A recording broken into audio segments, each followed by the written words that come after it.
देखिए, रुपए की गिरावट का आम आदमी पे असर दो तरीके से पड़ता है। एक तरीका तो ये है कि हम आयात करी हुई चीजों पे ज्यादा रुपए दे रहे हैं, देश ज्यादा रुपए दे रहा है, तो वो स्थानांतरित हो जाता है। जो ज्यादा मूल्य दिया जा रहा है रुपए में, हमारी मुद्रास्फीति दर में, यानी कि इन्फ्लेशन रेट पे बदतर असर होता है। क्योंकि सबसे महत्वपूर्ण जो असर होता है गिरने का, रुपए का गिरने का, वो ये है कि क्योंकि हम क्रूड ऑयल इंपोर्ट करते हैं, अपनी ज़रूरतों का 80% आयात करते हैं, तो उसका जब दाम बढ़ता है तो तेल से बनी सारी चीज़ों पे दाम बढ़ता है हमारे देश में। चाहे वो एयरक्राफ्ट फ्यूल हो, चाहे वो पेट्रोल हो, चाहे डीजल हो, चाहे गैस हो। और खासतौर से तब होता है जब सरकार दाम भारत के अंदर भी बढ़ाती चली जाती है। वो देश के हाथ में, देश की सरकार के हाथ में होता है। मगर अगर सरकार न चाहे, अगर चाहे कि वो दाम न बढ़े, पेट्रोल डीजल गैस इत्यादि का, तो वो भी संभव है, जिस पे मैं बाद में आऊंगा। और क्योंकि अगर पेट्रोल डीजल का दाम बढ़ेगा, तो क्योंकि वो एक इनपुट होता है जो और चीजों के उत्पादन में इस्तेमाल होता है, इस वजह से और चीजों का दाम भी बढ़ता है।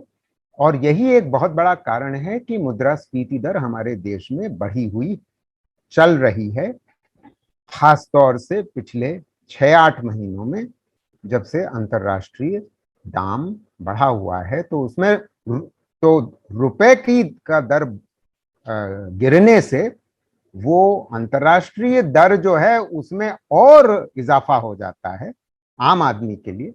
एक तो वो बात है।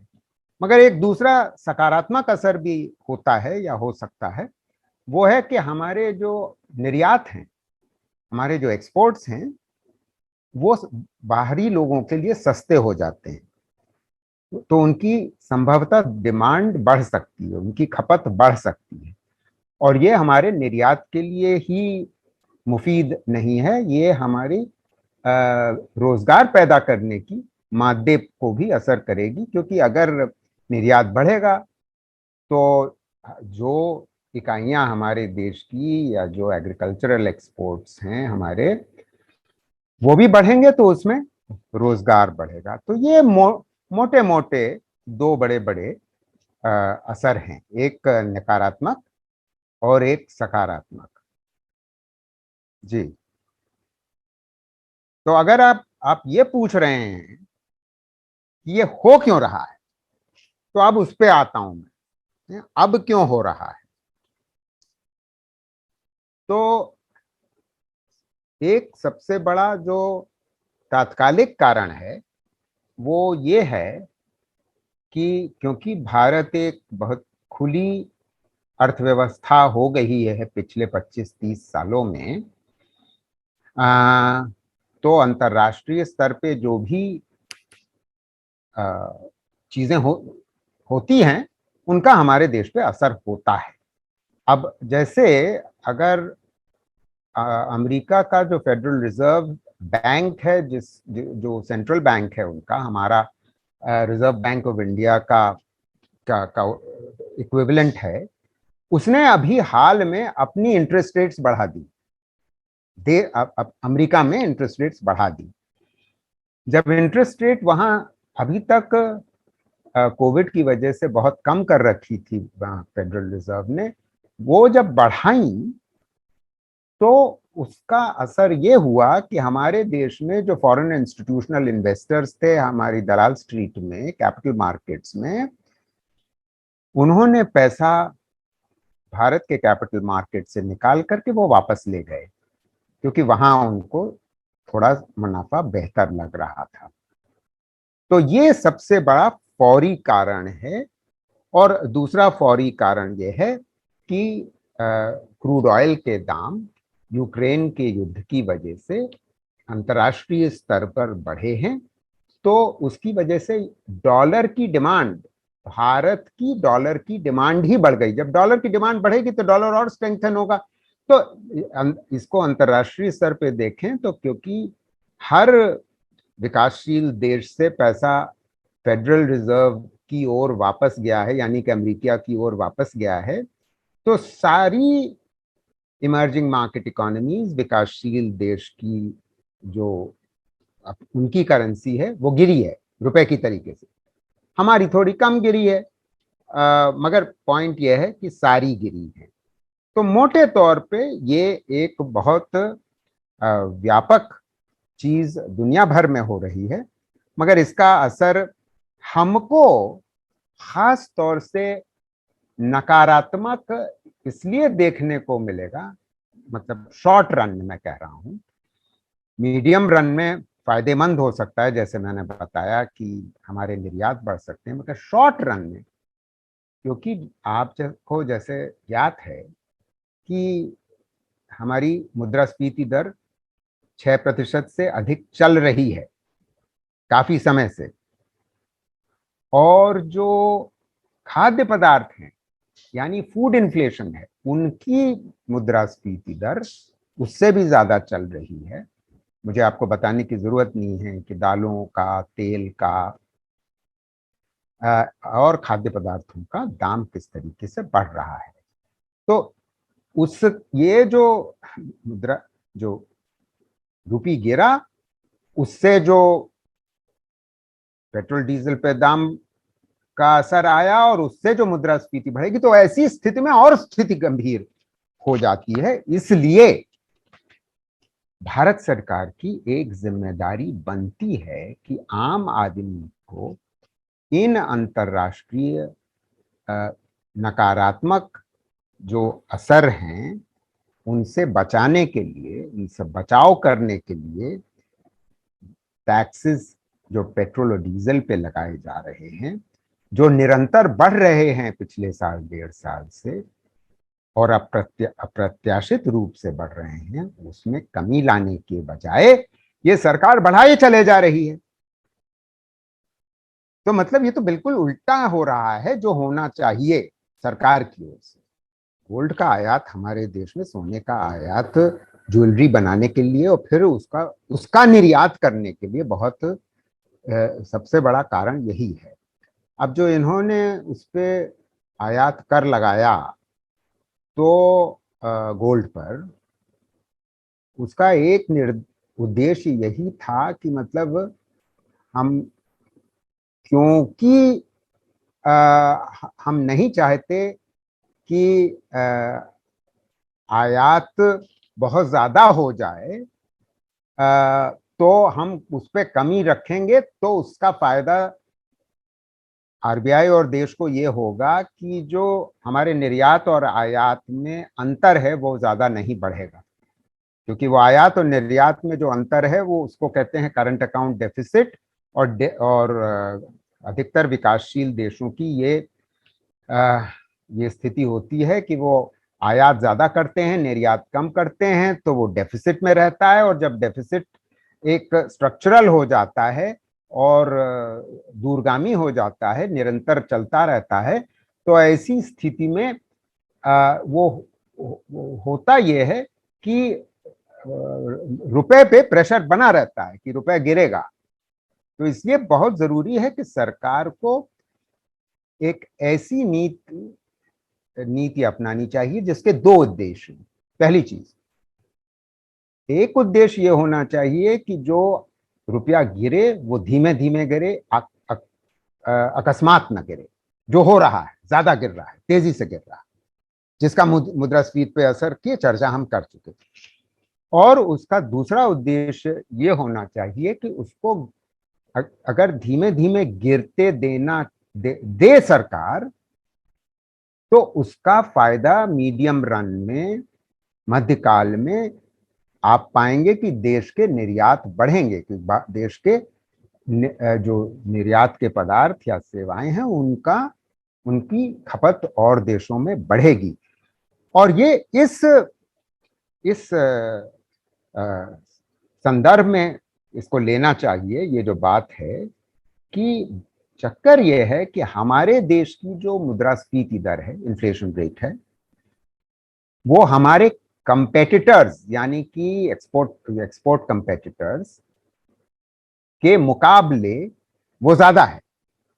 अगर हमारी मुद्रास्फीति दर ज्यादा होगी उन हमारे कंपेटिटर्स से, तो और फिर भी आरबीआई रुपए को डिप्रिसिएट करने से रोकेगा, बाधित करेगा, तो वो देश के लिए घातक होगा, क्योंकि निर्यात उस प्रकार से नहीं बढ़ेंगे, क्योंकि हमारे कंपेटिटर्स हम एक्सपोर्ट कर ले जाएंगे वही पदार्थ जो हम कर सकते थे, जो एक मीडियम और लॉन्ग रन में हमारे लिए नकारात्मक एक प्रक्रिया शुरू हो जाएगी। तो इसलिए, और ये चल रहा है, मोदी सरकार ने ये बहुत ही चिंताजनक बात है, इस बात को ज्यादा तवज्जो नहीं दी। वो इसी बात से खुश होते रहे कि फॉरेन इंस्टीट्यूशनल इन्वेस्टर्स आ रहे हैं डॉलर लेकर के हमारे कैपिटल मार्केट में। पिछले 7-8 साल में बढ़ोतरी हो रही है उससे कैपिटल मार्केट में। दूसरी बात, वो इस बात से खुश होते रहे कि विदेशी निवेश, फॉरेन डायरेक्ट इन्वेस्टमेंट हमारे देश में आ रहा है, वो उसकी मात्रा बढ़ रही है। मगर वो ये भूल जाते हैं, अर्थशास्त्री होते हुए मैं आपके श्रोताओं को ये बता सकता हूं कि इसका एक नकारात्मक असर ये भी होता है, जब पैसा आता है, फॉरेन सेविंग ज्यादा बढ़ जाती हैं हमारी एब्जॉर्प्टिव कैपेसिटी से ज्यादा, तो असर ये होता है कि रुपी अप्रिसिएट करता है, रुपी ज्यादा मजबूत होने लगता है। यानी कि अगर वो 75 था तो वो 74 और 73 की ओर बढ़ने लगता है। हमें वो नहीं होने देना है, क्योंकि हमारी, जैसे मैंने बताया, इन्फ्लेशन रेट और देशों के मुकाबले ज्यादा है। हमें उसको निरंतर धीमे धीमे डिप्रिशिएट होने देना आवश्यक है। यही नीति चीन जैसे देशों ने अपनाई। इसलिए वो चीन देश जो है दुनिया का सबसे बड़ा निर्यातक बन करके उसने अपनी गरीबी दर भी कम कर ली, क्योंकि उसकी वजह से उनकी विकास दर, सकल घरेलू उत्पाद में, जीडीपी ग्रोथ रेट में निरंतर बढ़ोतरी आती रही 20-30 साल। और हम भी एक बहुत बड़ी अर्थव्यवस्था है, हमको भी वो एक ढंग से वही अर्थनीति अपनानी है। और हम अगर रुपए का डिप्रिसिएशन कायदे से नहीं होने देंगे, उसको डिप्रिसिएशन नहीं होने देंगे और अप्रिसिएट रहने देंगे, ज्यादा मजबूत रहने देंगे, तो वो हमारे लिए नुकसानदायक है। मतलब ये ध्यान रहे कि रुपए के एक्सचेंज रेट पे हमें बड़ा नेशनलिस्टिक नहीं हो जाना चाहिए कि हम बड़े मजबूत देश और बड़े महान देश के नागरिक हैं जिसमें रुपया बड़ा मजबूत है। अरे भाई, हम विकासशील देश हैं। हमारी जरूरत यह है कि हम अधिकतम निर्यात कर सकें। तो इस भुलावे में हम न रहें कि ये जो 80 के करीब पहुंच रहा है रुपया, वो एक दिन 40 हो जाएगा। वो शायद आए कभी किसी जमाने में, मगर अभी उम्मीद ना करिए। जब तक हमारी प्रतिव्यक्ति आय वहां तक नहीं पहुंच जाती जहां तक आज विकसित देशों की है। तो आज अगर हम $2000 पर प्रति व्यक्ति की औसतन आय पर हैं, उसको हमें $20,000 पहुंचाना है। और हमको अगर वो अगले 20 साल में उसको 2000 से कम से 20,000 पहुंचाना है, तो वो उसका एक बहुत बड़ा जो स्रोत होगा, केवल वही स्रोत नहीं होगा कि हमारे निर्यात निरंतर अपनी, हमारे जो देश की विकास दर है, अर्थव्यवस्था की विकास दर है, उससे ज्यादा तेजी से बढ़े। उससे ज्यादा तेजी से हमारी निर्यात दर बढ़े। देखिए वो संभव नहीं है, हम वहां पहुंचे ही नहीं है। हम our contribution to global GDP is less than 3%। तो हम वो उतना, हमारी औकात नहीं है भाई। जिनकी औकात है जिनकी औकात है वो ग्लोबल जीडीपी के कहीं बड़ा भाग है, बहुत बड़ा अंश है वो। तो वो उनके लिए संभव है। अभी हम काफी दूर हैं उस स्थिति में पहुंचने से। अब आप सोचिए कि हम मतलब एक अंतर्राष्ट्रीय करेंसी बन जाए, रुपया एक अंतर्राष्ट्रीय करेंसी बन जाए। भाई देखिए, चीन हमारे स्तर पर था, यानी कि हमारी जो अर्थव्यवस्था थी, प्रति व्यक्ति आय जो थी, उसी स्तर पे थी जो चीन की थी 1980 में। आज 42 साल बाद वो हमसे 4 गुना ज्यादा है। इसके बावजूद युआन रेनमिनबी जो चाइना की करेंसी है, वो इंटरनेशनल करेंसी नहीं मानी जाती। तो हम उस पे अभी उससे उस गंतव्य से, चलिए मान के चलते हैं वो हमारा गंतव्य है, मगर उस गंतव्य से हम बहुत दूर हैं। उस चीज में अभी थोड़ा समय लगेगा, काफी समय लगेगा। अभी तो हमें अगले 6 महीने में ये आशा है, या ये कह सकते हैं कि 80 रुपए तो पहुंच ही जाएगा, उससे पहले ही शायद, साल के अंत से पहले। अब वो देखना पड़ेगा कि सरकार और आरबीआई मिल करके इस समस्या का क्या समाधान निकालती है। क्योंकि जैसे मैंने कहा, मैंने एक डायरेक्शन ऑफ पॉलिसी भी आपको हिंट करी कि आरबीआई को क्या करते रहना पड़ेगा, सरकार को क्या करते रहना पड़ेगा। अगर हम इसको बहुत धीमे धीमे डिप्रिसिएट रुपए को करने देना चाहते हैं तो जाहिर है ये जरूरी है। मगर हो क्या रहा है मैन्युफैक्चरर्स में? मेक इन इंडिया प्रोग्राम के बावजूद आपको विश्वास नहीं होगा, पिछले 5 साल में जो manufacturing share of GDP, manufacturing का जो योगदान होता है हमारे सकल घरेलू उत्पाद में, वो जो 25 साल से 17% हुआ करता था, वो गिर करके 15 हुआ, और फिर 15 के बाद 12 पहुंच गया 2020 में, और वो अभी 2021 में फिर से 13 हुआ है। मगर 17 से तो 13 हो गया, आ ही गया। और मैन्युफैक्चरिंग में हमारा जो रोजगार है वो निरंतर घट रहा था पिछले 5 साल से। ये बहुत व्यथित करने वाली बात है आम आदमी के लिए, क्योंकि हमारा अधिकतर रोजगार मैन्युफैक्चरिंग का वो असंगठित क्षेत्र से उत्पन्न होता है। अब असंगठित क्षेत्र पे तो आप आघात पे आघात करे चले आ रहे थे। पहले नोटबंदी कर दी, फिर 6 महीने बाद एकदम से जीएसटी लागू कर दिया बेतरतीब, बिना सोचे समझे, बिना उसके पूर्व नियोजन किए हुए, प्रॉपर प्लानिंग किए हुए, और फिर लॉकडाउन कर दिया 4 घंटे की नोटिस पे। तो इन सब चीजों का हमारे जो अर्थव्यवस्था पे, मैन्युफैक्चरिंग पे, मेक इन इंडिया के बावजूद नकारात्मक असर होता ही चला गया है, नुकसान होता ही चला गया है। तो नीति का उद्देश्य एक है, और जो काम किया जा रहा है असलियत में प्राइम मिनिस्टर्स ऑफिस द्वारा, उसके असर बिल्कुल ठीक विपरीत हो रहे हैं। द वायर के और वीडियोस देखने के लिए सब्सक्राइब करें और बेल आइकन पर क्लिक करें।